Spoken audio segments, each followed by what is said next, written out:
Welcome to Musings from Arledge. I have with me Shane Foley, former USC quarterback, former star at Newport Harbor High School. Let me tell you a little bit about Shane for those who don't know about him. Shane, as I mentioned, was a star at Newport Harbor. In fact, when he left Newport Harbor, he had the record for most passing yards in Orange County history. He was all CIF. He played on Larry Smith's three Rose Bowl teams in the late 1980s. Still follows USC closely, and I suspect we'll have a lot of interesting things to say about the current program. So, Shane, welcome to the program. Thrilled to have you. Hey, thanks, Chris. I appreciate that a lot. Great to be here. I know you do a lot of great work with former players and coaches and everybody else. So, hey, great to finally make it on. Yeah. All right. Well, yeah, and finally is right, because we've been talking about this for a long time and just hasn't happened. So this is good.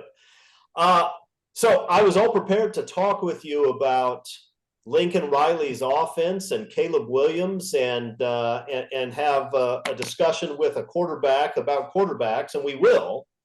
But then we all get blindsided by the Mike Bohn news, and so let's start there, at least for a minute. And just your quick impressions. I know it just happened. You haven't had a chance to think about it a ton, but what are your quick impressions on how meaningful is this to the USC athletic department, to the USC football program in particular, and why?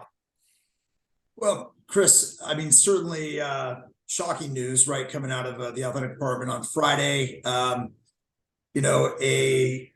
no lead time on this and effective immediately doesn't look very good, right, for a program that's obviously a top 5 all-time program with the pedigree, the background, everything that we've done, and certainly the momentum I think that USC had built, right? Certainly with the hiring of Lincoln Riley, I know we'll get more into that, but certainly the year that USC had, really turning the program around that was in dire need of it. You and I have talked about that offline a little bit about getting back to what USC is and should be.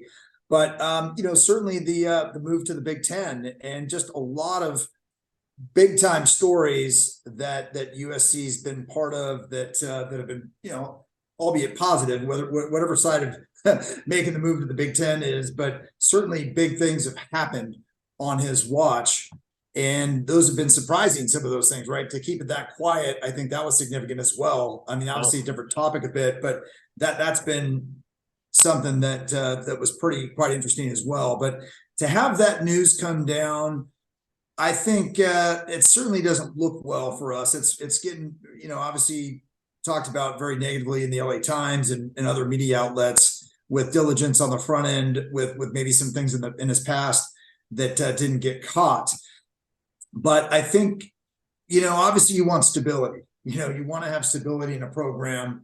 Lincoln and his staff, what the program's focused on and where we're going, you need to have leadership. And that leadership, obviously, in the athletic department needs to be consistent. It needs to be unwavering. It needs to be present.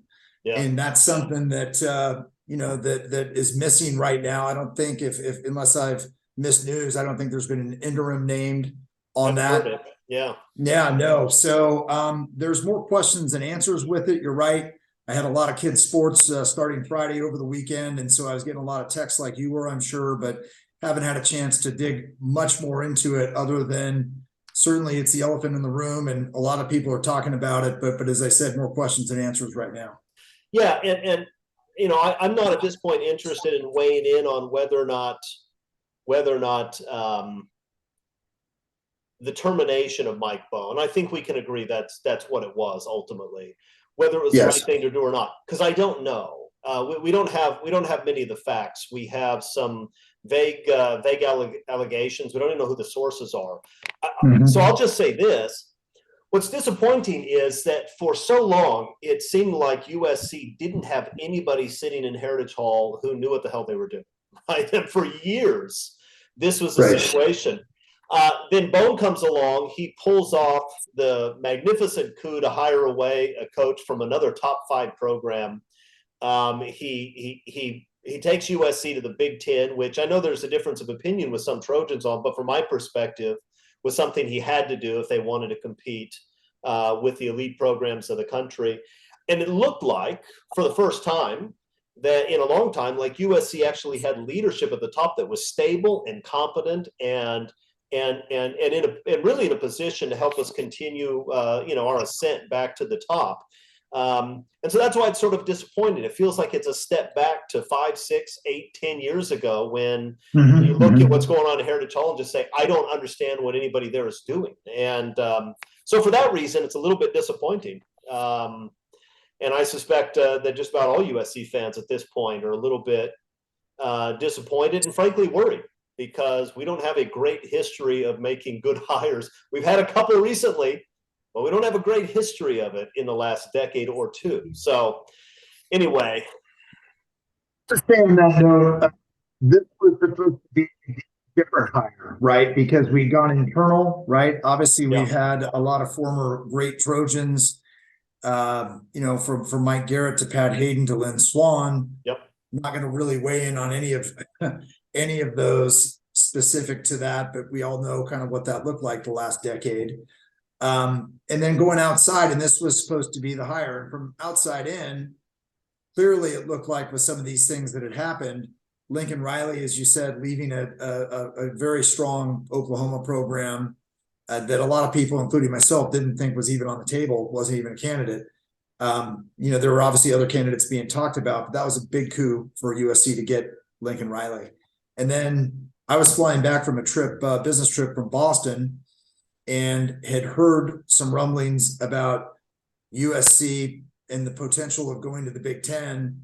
And I kind of laughed that off, just saying, boy, that would be so far-fetched. I just didn't think that was even on the table. Yeah. And by the time I landed and got back home, the letter had already gone out from the president, Foley, that it was inked and a done deal. So to keep things quiet and to be able to do that. But I think with Bohn, again, he was that outside guy, not hiring from within to kind of lead us and take us to the next level and get back to prominence nationally in all sports, certainly not just in football, and being able to do that. And certainly these big, but early in the tenure process was looking like that was going to be the case. And so now to be fired on a Friday, effective immediately, very little talk about it, where there's smoke, there's fire, you're an attorney, but obviously all those things that, really beg a lot of questions. It's the guy was named national sports director of the year too, right? Yeah. So this wasn't just us feeling good about things. I mean, he was really handed out an achievement that I don't think any athletic director had at USC. So that was a big deal as well.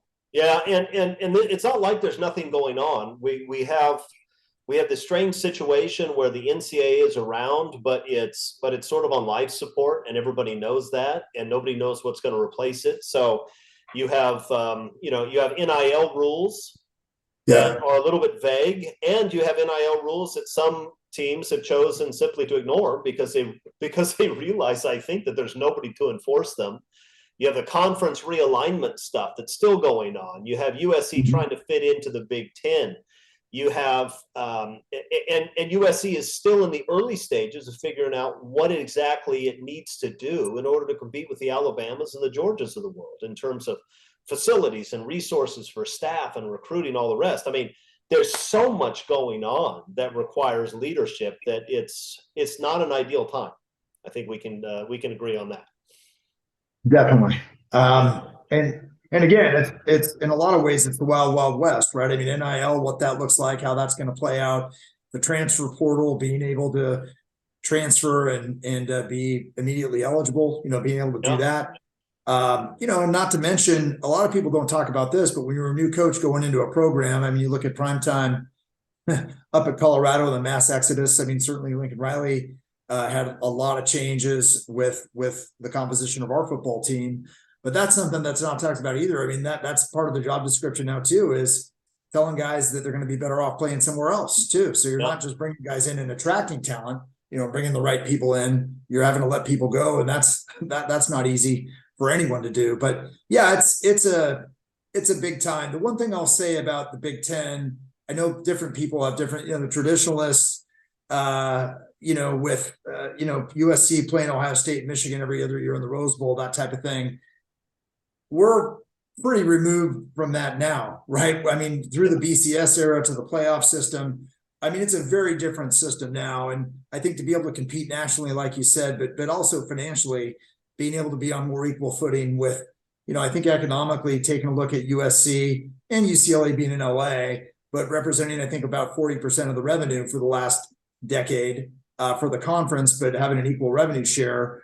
That wasn't equitable for USC as a program either. And so I think the way I looked at it was you either get on the bus and get going to your destination, or you get left at the station. And I don't think USC really had any other choices, at least within the conference. I think this new conference director is doing his best, or was doing his best, to try to put some pieces together, but it was too little too late, and USC made that move. Yeah, no, I don't think there's any question about it. Look, it's hard to compete with Alabama, Georgia, and Ohio State, programs like that, if they're going to have twice the revenues you have, right? I mean, you can't keep up with facilities. You can't hire the kind of coaching staff. Look at what Nick Saban has in terms of coaching staff. I'm not just talking about the on-the-field coaches. I mean, this guy's routinely pulling in former NFL head coaches to be analysts, which Lincoln Riley is copying as well. Look, and spending fortunes on recruiting and the like. If you want to compete, you have to have that. USC was not going to be in the same stratosphere as those programs if it stayed in the Pac-12 financially. It just wasn't. And so yeah. Look, I loved the old days of playing Michigan, Ohio State in the Rose Bowl. But the truth is, the Rose Bowl has been dramatically devalued at this point. It's not the game that it used to be. And so USC had a choice. They could either make a move and try to compete at an elite level, or they could stay in the Pac-12, which is a second-rate conference, make second-rate money, and talk about how great things used to be. I mean, that was essentially their choices, and I understand why people don't like it, but it is what it is. I'd rather try to beat Ohio State and Alabama in the coming few years than talk about how great it was to beat Ohio State and Alabama 40 years ago. Well, I agree with that for sure, Chris. And I think that you have to make a decision, and we made it, right? I mean, by making this move and going for it.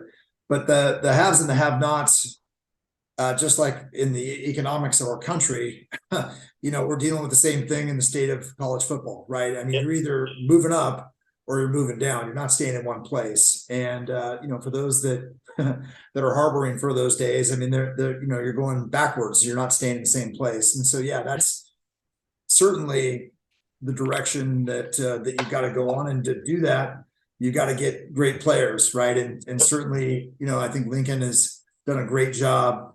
Not only bringing talent over in that first year, but certainly in year two, that's been something that's been exciting to see. Some of those transitions and filling up the cupboard and bringing some of those pieces in for the team. Well, obviously, one of the great pieces he brought in, the most famous piece at this point, Caleb Williams. We're going to talk about Caleb in a little while. But in this, in the spring practice, a month or so ago, maybe 2 months now, Caleb had a couple of plays and then sat and watched. And so we sort of got a preview of the coming battle to replace Caleb Williams with Miller Moss and Malachi Nelson. That battle will look a little bit different a year from now, I suspect, when both guys have more experience, especially Malachi. But in thinking about this, it occurred to me that there are probably very few people in the world who understand Miller Moss's position as well as you might. For those who don't know, like Miller Moss, you backed up an All-American quarterback, Rodney Peete in your case, first-team All-American, number 2 in the Heisman voting behind a little running back from Oklahoma State that wasn't a bad player. And then when Pete left, you're in a position where you're competing for the starting job with a hotshot young quarterback out of Orange County. Obviously, with Miller Moss, it's Malachi Nelson, who was a 5-star recruit. In your case, it was Todd Marinovich, who I think, because remember, in those days, recruiting wasn't all over there was no internet. It wasn't all over the place like it was now. I don't know if I've ever seen a high school player get the sort of publicity and all of the talk that Todd Marinovich got. I mean, it was really over the top. The whole robo quarterback thing and the like. So a lot of people, a lot of USC fans have been talking about Miller Moss, and is Miller Moss going to be able to take the job from Malachi next year? And I don't think any of us know that. But you have a pretty good sense of what Miller Moss is going through right now because you've been through it. I'm just curious what your thoughts are on that. Well, I've had a chance to get to know Miller Moss a bit, and certainly he's a class act, very polite young man, very thoughtful. I think he realizes that he's getting great tutelage with Lincoln Riley, a quarterback whisperer. We'll talk probably more about that and get into that. But not only him, but obviously some of the special assistants that he's brought in that that you alluded to. But with Miller, I think certainly a great quarterback, the super elite guy coming out competing at those levels and doing that. So very accomplished. I think he's got a bright future ahead of him. It's not an easy situation to be in. I think going back to my time, Todd Marinovich was an extremely highly recruited quarterback. And again, it wasn't like it is today where you've got news feeds and stuff coming out. I mean, information was disseminated much differently, but he had a People magazine cover written about him being a robo QB and all that kind of stuff, not just a Sports Illustrated cover, that type of thing. So this was a national story, and there was a lot involved in it. There was also another guy, I came in the same year as Pat O'Hara from Santa Monica. And so he and I kind of battled back and forth and had some competition before Todd even had gotten there. But certainly, I think with Todd's background, and with his dad having been an All-American, his uncle Craig Fertig, there was also a lot of other ties, in addition to his ability to play. But I think, I think Miller's day can still come, right? I think for him, playing behind Caleb, I didn't have to play behind a Heisman winner that's coming back. Right. And certainly, Rodney finished 2 in the Heisman. To Barry Sanders is who you're talking about, but he went to the NFL after that, right? He left. And so created a little bit more of an open playing field. So, I mean, fast forward a year, because obviously Caleb's going to go on to do, I'm sure, great things in the NFL. But that open competition, certainly early on, Miller looks like the more polished, more ready, capable quarterback now from what we're seeing from Malachi at this juncture and at this point.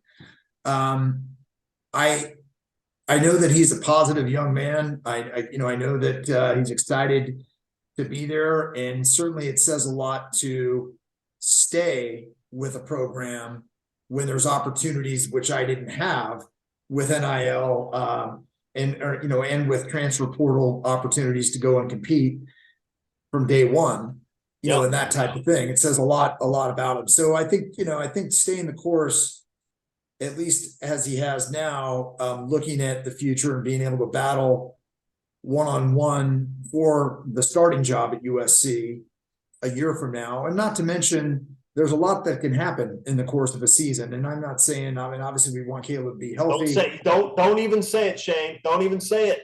No, I'm not saying it, but there's a lot. I mean, I played it, right? So, Todd didn't get hurt, but he sat out a game, which supposedly for academic reasons. There's a lot of things just that can happen out there.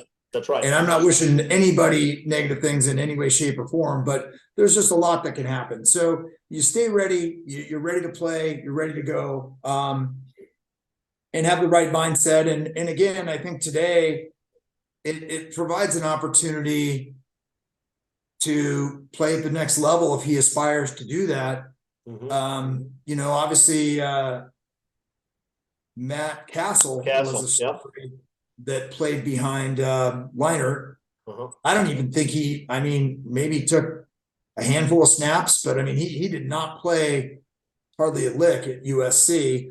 And obviously he carved out a nice career. So, there's a lot of directions that he can take, but I think it's important, and I think he does understand the significance of the program where it's at now, the offense, that he's learning, the specificity of the intangibles and running and working on some of the things that he has access to is a special opportunity. And I think he gets that.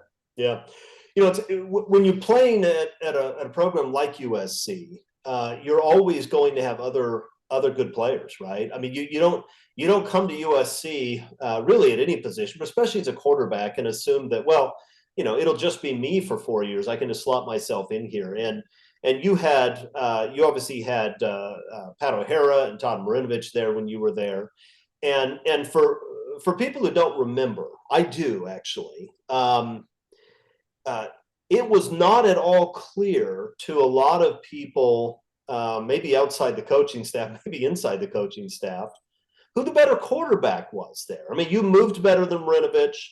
I think you can make it. And I'm saying this, I'm not asking you to agree to it. You moved better than Marinovich. You threw the ball very well, and I think we could assume that you'd probably be a better leader because of the demons he was dealing with. It wasn't an obvious thing that he would get the nod, or that he should have gotten the nod. Now, in your day, if you wanted to leave, you had to sit out a year. It was difficult. Now you can walk right across the street if you want and play for somebody else, and there's financial incentives to do it, right? Because the difference between getting the starting quarterback job at USC and not getting it may be hundreds of thousands of dollars in NIL money every single year, maybe more, right? If not more, for sure. Well, and going across the street, like you know, we've seen with a guy going to UCLA. Yeah. It was 2 years then, right? So if you're going Right. in conference, it was 2 years, right? So Right. I mean, if you were transferring to an out of conference school, it was a year. But yeah, I mean, it was a different deal back then. You know, for me, and I appreciate the words on that. I mean, I think a lot of people maybe identified with my situation. You know, I tried to make the most of every opportunity that I was given. I tried to earn those opportunities. I did feel like we moved the ball, scored touchdowns, did some good things when I had the opportunities to play, whether it was toward the end of games or whether I was starting. And I had a couple of opportunities to start, but probably played 8 games as a senior. It wasn't all garbage time. My junior year, I threw the first touchdown pass against Ohio State when we were down 3-0 at the Coliseum in '89. And then came back in when we were up 35-3 and scored another touchdown on them that I was able to engineer the drive on. So, yeah, I think that, you know, there were a lot of great teammates too that I had, you know, playing with those guys, playing with great teams. We were fortunate, I think you said earlier, you know, played 3 consecutive Rose Bowls. It was the Pac-10 back then, but we were the team in the late 80s and put together a pretty good run, had a couple of top 10 finishes. But certainly, I think, you know, with the trajectory that USC is on now, kind of shifting back to that for a minute, I just think that to be back in the top 5 and be competing for national titles is where we all want to be as fans, as alumni, as former players. We want to see USC competing for national titles. And, you know, this hire, bringing Caleb in, bringing another Heisman back to the university, just raising the bar, raising the stakes for where we're at. I look at it as, you know, we basically have this year to continue to get our stuff together, right? I mean, next year we open with LSU in Vegas. We play Notre Dame and we play the Big Ten slate. So, you know, it's not that this is going to be a cakewalk. I know Oregon and Washington are back on the calendar this year for us, but we've got to continue the track we're on right now. We got to get the right athletic director in there now that obviously can give a vote of confidence for where the program is. And I think it's not to go back to that conversation, but I think that's important for the football program to have the right AD in there that's sending the right message and doing that from a leadership perspective as well. I think that is important. Yeah. But I'm excited about the season and what's to come. Yeah. I guess one of the other parallels is that, you know, going into that 1989 season, USC was highly ranked. I think your guys number 5 preseason in the AP poll, which is probably pretty close to where this year's USC team is going to be in the preseason AP. Yeah. But there were question marks on one side of the ball, right? Because Rodney Peete was gone. And so, you're going to have a quarterback who doesn't have very much experience stepping in. There were obviously some good offensive players on that team, Ricky Irvins and Gary Wellman and Johnny Morton. I mean, they were good players, but it was also the case that there were question marks on one side of the ball, whereas on the other side of the ball in '89, that defense. And look, if you didn't watch USC football in the late '80s, let me just tell you that the defense in 1989 with Mark Carrier and Junior Seau and Tim Ryan and Don Gibson and Cleveland Coulter and Scott Ross, Dan Owens, Lemonster Pro, Chris Hale, who played in Chris the Hale. league, right? Yeah. This is a defense that finished number 1 in rushing D, number 2 in total D, number 3 in scoring D. Junior Seau had, I think, 19 sacks, and Tim Ryan may have had 20. I mean, this was unbelievable defensive unit, unbelievable. And USC had a good year. They won the Rose Bowl. But on one side of the ball, there were slip ups in a couple of games. Illinois, a loss. UCLA, a tie to a bad UCLA team. That one still irks me. I'm sure it does you. 10-10. So, it was. Yeah, I mean it was a 3-7 UCLA team coming in that game. They lost 5 straight. That was a bad tie. So a similar parallel, except that you sort of flip the sides of the ball. You know that this year's USC team is going to score a boatload of points, right? Just a boatload of points, because as long as Caleb Williams is on the field, you have Superman, and he is surrounded by guys who can run and catch, a very experienced offensive line, and maybe the best offensive coach in college football. They're going to score 45 points a game. They're going to run up and down the field. The question is whether the other side of the ball can get its act together. And we're all hopeful. We don't know. So let's start there. I'm not even going to ask you what you expect about USC's offense. I know what you expect from USC's offense. What should we expect from USC's defense this year? Well, improvement. That certainly is an understatement, right? Yeah. Because not much, nowhere to go but up from where we were last year. Certainly, I keep up as much as I can. Certainly, as we get into game time and that type of thing, guys stand out, you see it. But I know we put a lot of pieces in place. I know there was a big focus, big concerted effort to get more of the horses up front, the linebackers, the front 7. But I know, we got 3 transferred from Arizona, if I'm not mistaken, right? Our inside guy, we got our corner, we got our receiver. Yep. But we, obviously getting this Georgia kid who was a freshman coming in is a big deal. Texas A&M kid. Texas A&M, Texas A&M kid, right? Former 5-star. We got the Ohio State linebacker. Oklahoma State linebacker. Yep. Yeah, I mean, we got Tackett coming in, obviously, who's a highly recruited young guy coming in and doing this. But I don't want to backtrack and talk too much about the defense last year. I know that you talked about it a lot. I saw a couple of segments from a schematic standpoint that left a lot to be desired, in addition to the lack of physicality that we had. So bad combination to really execute at a higher level. But I think this year, we need to look. I'll say straight up. I mean, I'm a quarterback. I coach my kids' flag football team. We just fortunately went 11-0, and I had a very explosive offense and a dynamic offense, putting pressure on defenses. But my mantra up front, which would be the same thing if I was addressing the team now, is defense wins championships. It's a cliche that I believe in. You take a look at Pete Carroll's dominance and winning 34 straight, and all the explosive talent that we had with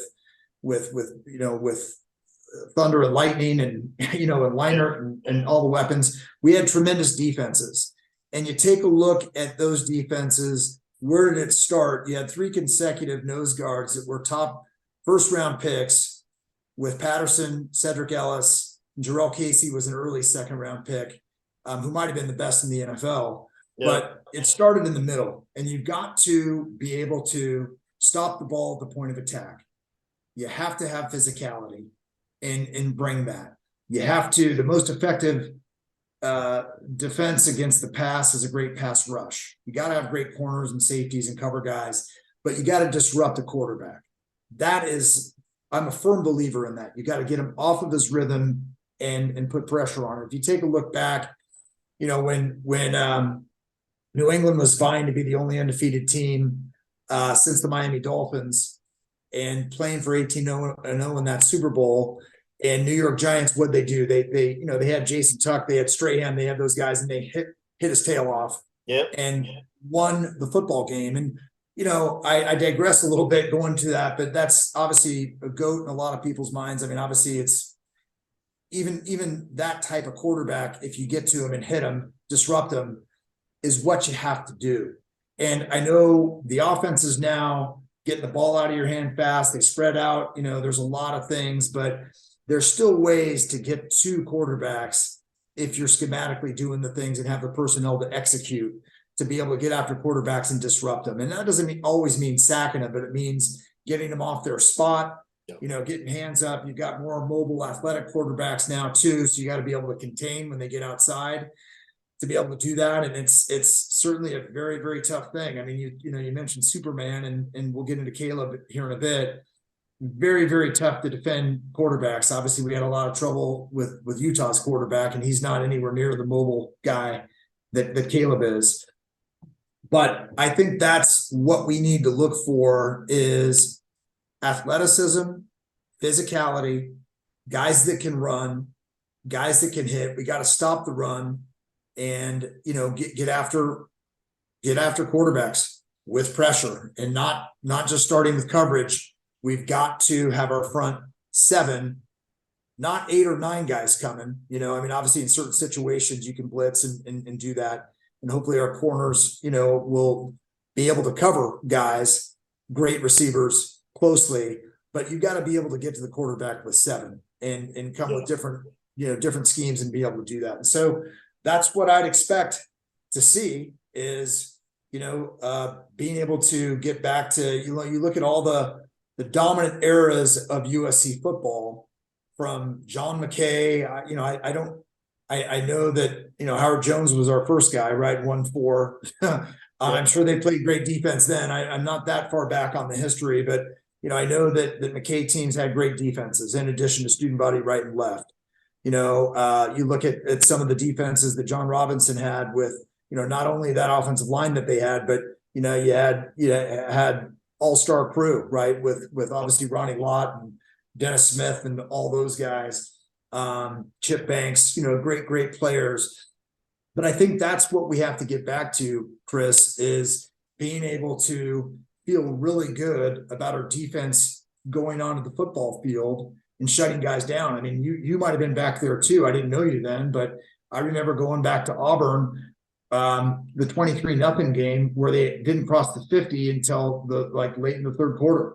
With the backfield, all of those guys started in the NFL. I mean, Carnell Williams and you had the other running back and the quarterback, Jason something. Yeah, I mean that was a good Auburn football team. That just got dominated. Yeah, at their home stadium, and running into some bitter Auburn fans back there, seeing their team handled like that. But until it got later in Pete's tenure, obviously where we lost some personnel and didn't replace the covers maybe as we should have, and had some injuries, but we dominated teams defensively, and that's where this program needs to get back to. And I'm not looking to just get back to a team that is middle of the pack and moving up 20 or 30 or 40 slots in some cases with defensive statistics. I'm looking for us to get back to having a dominant defense. And you named our 89 team, probably 7 to 8 of those guys, maybe 9 played in the NFL for some time. Junior Seau, Tim Ryan, Dan Owens, Don Gibson, just some great. And Mark Carrier, who was on this show a couple of months ago, who obviously was a great NFL player. I mean, that was Thorpe Award winner, and he came in. Same year as I did, right? Long Beach Poly. I was from Newport Harbor, a little further south, but great work ethic. Cleveland Coulter was on that team, came in that freshman year as well. Yeah. But I think the work ethic that And by the way, Cleveland he didn't redshirt. Very few guys did not redshirt back then. Tim Ryan started at defensive end for the Trojans. Cleveland Coulter started nickelback. Mark Carrier, like myself, redshirted. And, Carrier, like myself, was one of the first guys on and last guys off the field week in and week out. And, when all was said and done, he, had a long standing NFL career. Yeah. Was a tremendous Trojan. And, obviously I think that differentiated him from other players. Yeah. Yeah. I agree with everything you said. Look, the reality is that Lincoln Riley, even apart from Caleb Williams, who's great, and we'll talk about why he's great in a minute, but even apart from Caleb Williams, Lincoln Riley is going to put a good offense on the field. He's done it every year that he's been a head coach. And at this point, if USC ever does have a situation where they need a quarterback, that will be filled through the transfer portal immediately by a lot of eager guys who want to play for the best quarterback coach in the country. And we all know the real question, and Lincoln Riley's going to have to answer it this year and in the years going forward, is whether or not his program culture is equipped to build a dominant defense as well as a dominant offense. And we don't know the answer to that yet. But I wouldn't bet against him. He's a smart guy and he knows what he needs to accomplish. But that's the question, right? And look, this year USC is going to be good enough offensively. They could probably be the 25th best defense in the country and be an absolute handful for anybody. But you're right. At some point, if you want to compete with Alabama and Georgia, you got to put a defense on the field like Alabama and Georgia. And it's been a very long time since USC has done that. Well, it has been a long time, but I mean, that was the big question with Coach Riley coming in. Nobody's going to question his intelligence, with his ingenuity, from an offensive perspective, developing quarterbacks, creating a scheme and system, and developing players, and not developing them, but also attracting the right ones that are going to fit into that system, that are going to, just supercharge and be the offense that we are excited about, right? I mean, that scores all these points.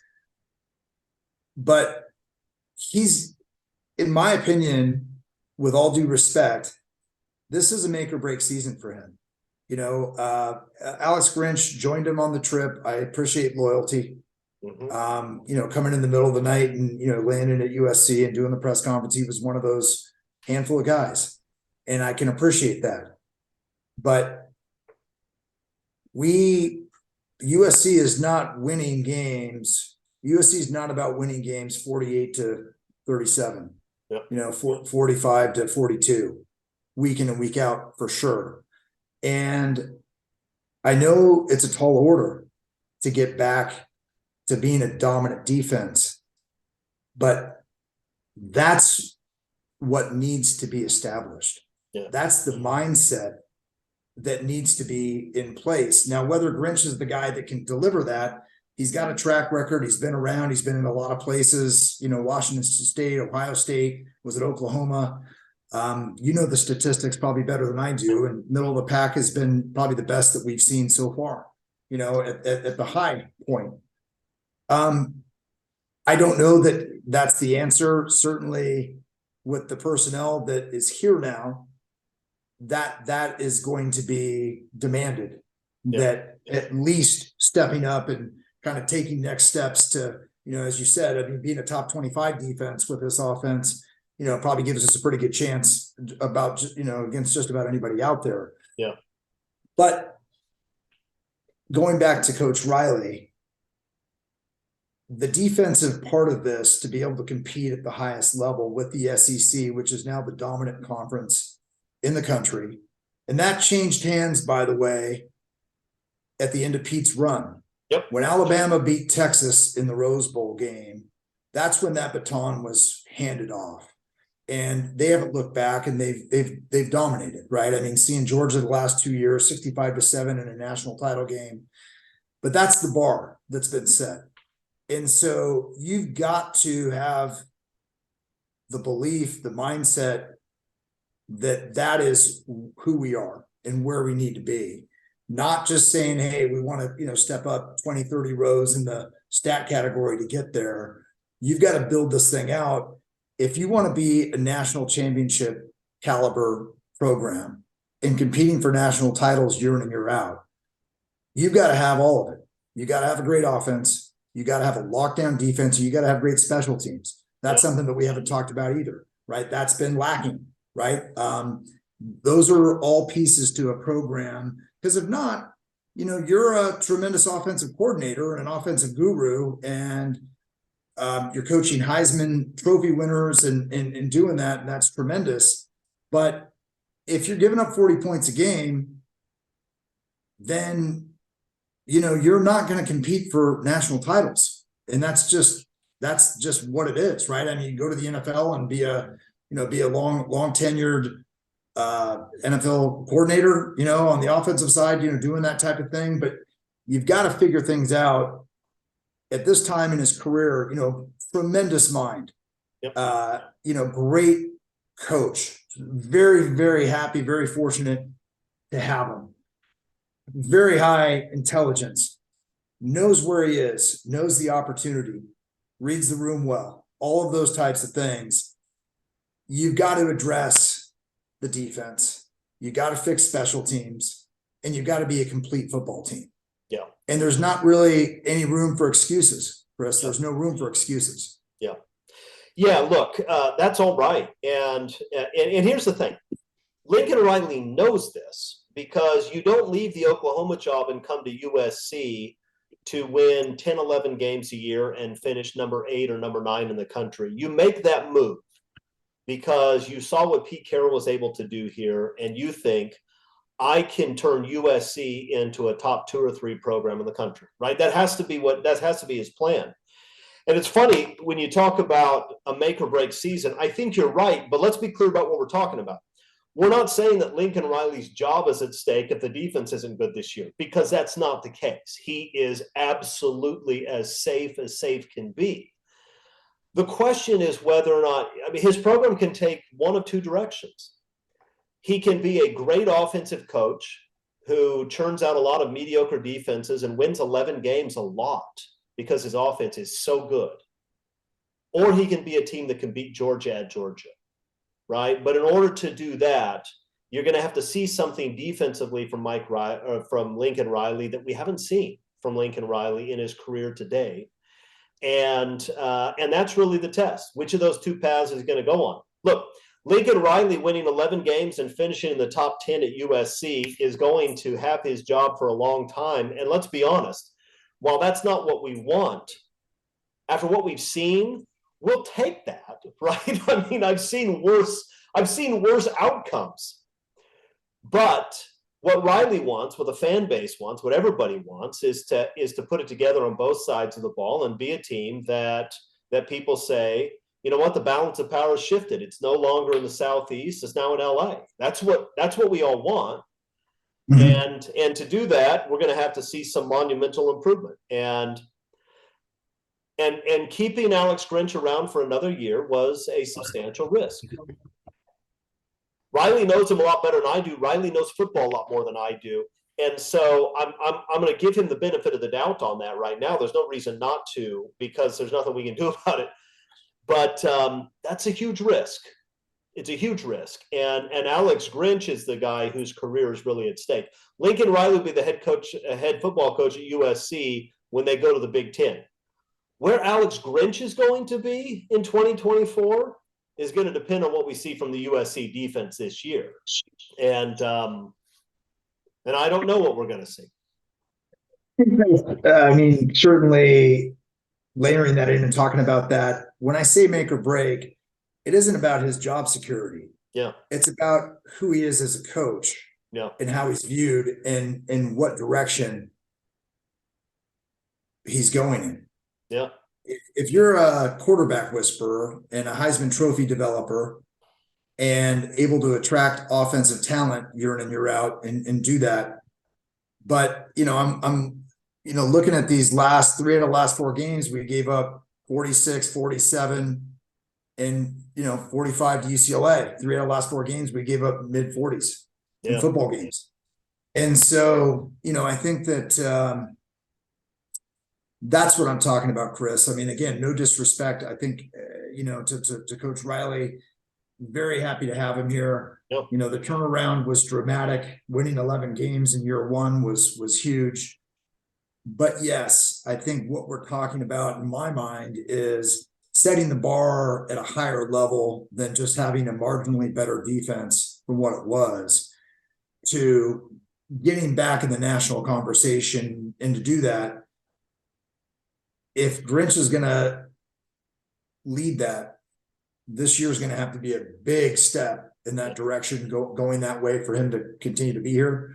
But the defense has got to get back to a level that is not such a liability for this football program. Yep. No, I agree.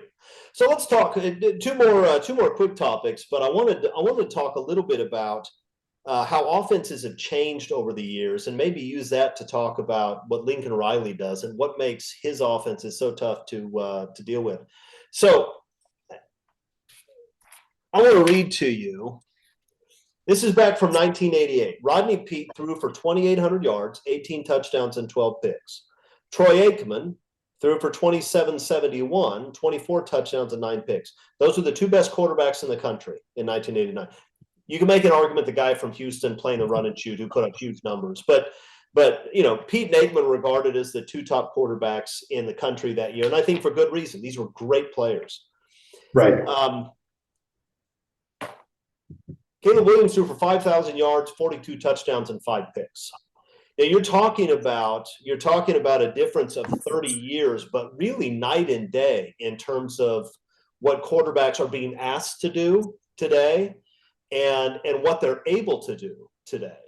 I think it's safe to say that Troy Aikman would not have thrown for 2,700 yards if he had been a quarterback in today's offenses, right? So let's talk about what has changed in offenses since you were playing and what is it that Lincoln Riley is doing that makes his offense so tough? Well, I think the first part of it is he understands the personnel that he needs to have executing his offense. And so I think that starts with the quarterback. I think having the right guy with the right mind, the right reads, the ability to have the right feel, to know where to go with the football, know when to throw the football, and certainly being able to throw it the way he throws it. But also, he adds the added dimension with being able to create with his feet. Doesn't necessarily run away from teams, but certainly has enough speed to make very big plays running the football as well. But I think the personnel standpoint, it starts there, right? Adding an Addison, a Brendan Rice, having these guys as part of your arsenal, obviously with, I think it's Deuce Robinson that's coming in at tight end now, right? Having weapons that create mismatches and make things really difficult on opposing defenses. None of this is magic, right? I mean, offenses spreading guys out, utilizing all the field. It's called a gridiron for a reason, right? Football's a gridiron, right? And so you've got a grid, right? We all have the same spacing, the same things that everybody's allowed to have, but having the personnel to exploit matchups and to, create schematically, being able to do things. Obviously we rebuilt the offensive line. I'm a big proponent, just like, maybe I'm old school, but, defense wins championships, but offensive line is, that wins and loses football games, right? I mean, that's a humongous part of this. Yeah. Obviously we've rebuilt a lot of the offensive line. The offensive, the running backs looked pretty explosive in some situations in the spring game. Obviously, you only get so much of a feel for a real game, with simulation with spring, but still some really good flashes in that being the situation. But I think that's the biggest part of it, Chris, is it's not magic, but it's being able to know what your guys can do in certain situations, being able to give them the ability to go out and play the game, having the right personnel in there that can read and react in play, that's something that Caleb, we'll talk maybe a little bit more about him in a minute. I know we're getting a little tight into time, but being able to schematically set offenses up to be able to be creative, with first and foremost, but just being sharp on routes, being able to separate. I mean, it's things like I coach my flag football team in this, but it's being able to run precise routes, being able to create some space for a quarterback to see you, and being able to have an offensive line that's going to protect your quarterback. Like I talked earlier with, with New England and the Giants in the Super Bowl. I mean, they got to that quarterback, right? I mean, he's played in 10 Super Bowls, right? Won 7 of them. They got to him. They got him out of his comfort zone. So different offense. I know I'm digressing a little bit, but getting the ball deeper, shotgun, doing that with a quarterback that can run, read options, doing that type of thing, rolling a guy out, being able to make plays, throwing on the run. I think the biggest part, though, is, again, having the personnel that fits into that offense first and getting the weapons that you've got. As you said earlier, the transfer portal is going to continue to pay dividends for USC because of what he's established offensively as a quarterback developer and quarterback whisperer, but also just as a juggernaut creating offenses that average 45, 50 a game and put up 400 or 500 yards a game. Yeah, and can run the ball, right? I mean, that's and can run the football. To me, this is the beauty of Lincoln Riley's offense. He comes from the Mike Leach coaching tree, but he does not coach a Mike Leach offense. This is a guy who recognizes running back talent. I mean, he's recruited some fantastic running backs. At Oklahoma, they always had running backs that were great. Offensive linemen that get out and pull and get to the second level. And when he has a quarterback who can run, as he often does, you're in the situation defensively where you have this RPO, that you have this run pass option that you have to worry about.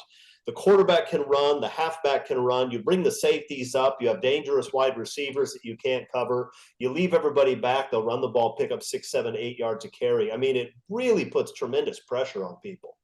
And so what I like about what he's doing, and it's not really the air raid, right? We saw, we've seen the air raid with Mike Leach. We saw some version of the air raid with Clay Helton. But the reality is, this is something different. This is a balanced offense that can beat you just as effectively running off tackle as throwing a fade. Well, yeah, you're absolutely right. But I mean, I think having the personnel again to execute it, right? If you've got a dominant offensive line, they can run block, pull, and also pass block. It's the old saying, the Jimmies and Joes versus the X's and O's, right? So you got the right X's and O's, but you have to have the Jimmies and Joes that can execute it. And so, yeah, you can run it. And as you said, if you're playing off, you take what the defense gives you, and you clip 6, 7 yards. And, if a guy misses a tackle, maybe it's 20 or more, right? So there's that type of thing.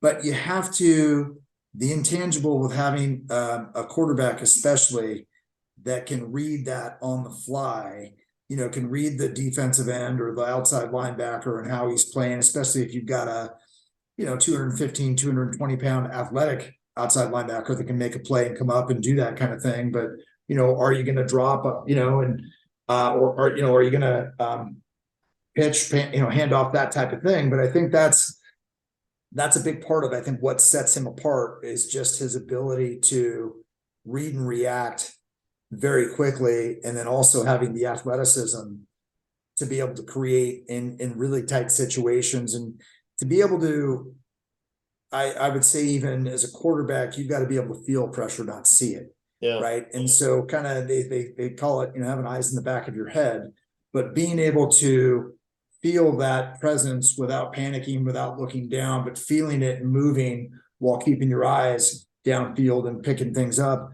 I think as you scramble toward the line of scrimmage, you still have a run pass option as you're scrambling with guys that are coming off, because you're such a dangerous threat to be able to go to the house or go for 30 or 40. Those guys start to come up, and then he'll throw the ball 40 yards downfield on the run on a laser. He did that against UCLA on the sideline there, run him to his left, and, just threw a strike 25 yards on the sideline. I had always thought that Carson Palmer was the most physically gifted USC quarterback I'd ever seen. People may not realize it after watching him in the NFL, but when Carson was at college, he could run too. He was a big guy. He had incredible arm strength, great accuracy, prototypical NFL quarterback body, right? And I always thought he was the most talented USC quarterback until Caleb Williams came along. And now I think Caleb Williams is the most talented guy ever to wear the uniform at that position at USC. What do you think? Well, totally different quarterbacks, Yeah. Chris. I mean, first thing I'll say, I mean, Carson Palmer had a gifted arm, through a great deep ball, was accurate. But, until Norm Chow got there and until that last season that he had, which was a Heisman Trophy winning season, he threw as many interceptions as he did touchdowns. Yep. And so he wasn't as accurate early on. And that was probably the byproduct of having different coordinators and different systems and that type of thing. But certainly developed into a Heisman winning quarterback. Hammered UCLA, Notre Dame back to back, 44-10, I think, against the Fighting Irish at home. But yeah, I mean, I think he's, obviously it's a different subject, but we haven't had a whole lot of sustained NFL success of USC quarterbacks as well. Sam Darnold's with the 49ers now. Rodney Peete was had a long tenure, 16, 17 years. Yeah. Carson Palmer was probably the best quarterback in the NFL. Yeah. With being up there. I think Caleb physically, I think he's 6'1", 215, maybe 6'1", 6'1.5", but he's everybody's number one right now. He would have been the number one player taken. There's no ifs, ands, or buts about it. Certainly physically, mentally, how he feels, how he runs, how he reads, all of those types of things that he does, the feel for the game that he has, it's a generational type of thing. You don't see guys be able to do what he does in the pocket, out of the pocket, blitzes, things like that are happening in real time, being able to adjust on the fly and make plays, be able to do a spin move and get out of the pocket and create either throwing or running it. Exploits a lot of football teams and creates a matchup nightmare for defensive coordinators. Yeah. Right. Taking a look at that, like, how do you defend them? Like, you already talked a little bit about it. Hey, do you play off? Do you double guys? If you start doubling guys that are on the outside or you got 6 guys, 7 guys in the box, we're going to run it, right? I mean, we're going to have big physical guys. I mean, that is what Lincoln does so well, is being able to have the right guys to execute his offense and to be able to pick up matchup issues from the get-go. Yeah. And not only matchup issues pre-snap, but obviously being able to make reads with blitzes, different looks coming, stunts from linebackers, guys coming off the edge, those types of things, and being able to read that and anticipate quickly. But you have to have the right guy executing. And yeah, I mean, I think at Oklahoma, being a part-time starter, 1,900 yards, 21 touchdowns and 4 picks. Last year, 45, 37, 42 touchdowns and 5 picks. The other thing I'll say is, he completed 64.5% before he came, 66.6, so 67%. Back when I was coming up, and I don't know what the completion percentage was for Rodney and Aikman that you brought up, but guys were shooting to complete 60% of their passes back then. That was a big deal. The days of Joe Montana, who certainly was a quarterback of the 80s, and a lot of people, still think that he's, I do, one of the best of all time, no question. But 65% was an anomaly. Right now, guys are completing 70% of the passes, right? And that's kind of what it moved up 10 percentage points is a big deal, Yeah. right? Mid 60s to 70% is what top quarterbacks complete today. Yeah. Yeah, no, I agree with all that. And the thing that is exciting is, and Lincoln Riley's mentioned this numerous times, Caleb Williams hasn't played a ton of football. All right. I mean, this is a guy who he started half a season at OU. What we saw last year was a guy who was it was a true sophomore in his very first year as a full-time starter. He's going to be better. Now, I don't know that he's going to put up better numbers. I have no idea.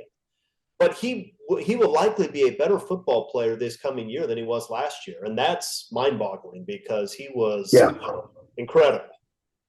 Yeah. Well, I think on that note too, the thing that is great about Caleb Williams is his humility. Yeah. And saying that, hey, there's some areas that I can improve in. And there's some things that I can do better and that I'm going to push myself to do better on. Yeah. Right. And so I think maturity, but also, just humility, coming in with that type of a mindset. You've heard me mention mindset, attitude, all of those types of things. I was talking about in reference to the defensive side of the ball and what the mindset needs to be, to transform who you are as a defense and a special teams. That all starts from an idea, right? I mean, it starts with a vision of it first, right? And you create it. But going back to Caleb, I don't want to go back too far. I know we're short on time, but with Caleb, right? I mean, I think he is that hunger that you have to have. It's like anything, Chris, it's a lot harder to stay on top of the mountain than it is to climb it the first time. Right. And to stay on top, winning the Heisman and doing that, but him already saying, look, there's a number of areas that I know that I can work on and get better and improve, is exciting and refreshing to hear, right? For us as fans and former players and et cetera. Yep. I agree. All right. Well, listen, Shane, appreciate having you on here. This was good. Yeah. Thanks, buddy. Thanks for having me. And I know we covered a lot of ground. I don't know how long we went, but long enough. They stopped listening to us 20, 30 minutes ago, but that's all right. We had fun anyway. Yeah, buddy. Well, I know you and I could chop it up about football, USC football, but all football probably for a lot longer. But we can, and we'll do that either at the Coliseum or in South Bend, one or the other. I'll see you, and we'll have more football talk. Yeah, I'm going to bring the kids out this time around, so we'll have a good time. So yeah, thanks a lot, buddy, and we'll be in touch. Sounds good.